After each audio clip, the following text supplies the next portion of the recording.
Et Adeline, un petit mot d'abord pour parler de ce festival, le festival Classissimo. C'est le festival qui rend populaire la musique classique, qui permet de la faire écouter à tout le monde dans les dorures de ce fameux théâtre royal du Parc. C'est parti donc pour une semaine de concerts, une semaine de fêtes en fait, avec différents types de concerts. Il y aura la musique belge qui sera à l'honneur à travers la musique classique évidemment. Demain il y aura une soirée Tintin, il y aura aussi une soirée cabaret. Aujourd'hui c'est la musique de film, rien que ça.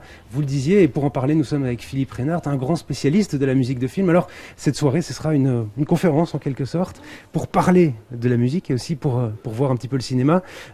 Est-ce que les liens entre la musique de film et le classique, c'est toujours bien fait, de manière naturelle? Ah ben non, pas du tout. En fait, ça a plutôt même mal démarré. C'est-à-dire qu'au tout début, le cinéma, c'était une sorte d'attraction foraine, vous savez, c'était muet. Et on dit, ah ben oui, mais il y avait une amitié avec la musique, puisqu'on mettait un pianiste. En fait, le pianiste, il était là pour couvrir le bruit du projecteur, en gros.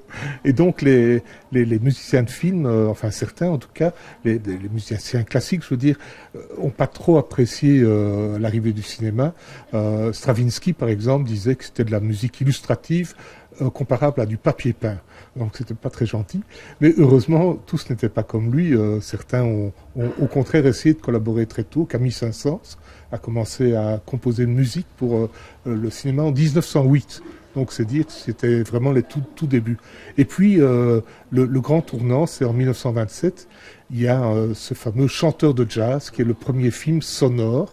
Ça veut dire qu'il y a une bande qui a été enregistrée. Quand le chanteur chante, ben sa voix a été préenregistrée. Et à partir de là, la musique de film, ça devient un métier en fait.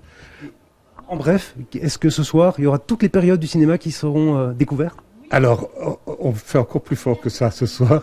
C'est-à-dire que j'ai la chance de ne pas faire juste une conférence, mais d'être en présence de Eliane Reyes, qui est une de nos toutes grandes pianistes. Et ce fait que Eliane, vraiment musicienne classique s'il en est, a rencontré pas mal de compositeurs de musique de film, à commencer par Ennio Morricone, Vladimir Cosma, enfin tous les grands noms. Et donc, ces gens ont écrit pour elle des adaptations piano de leur musique de film.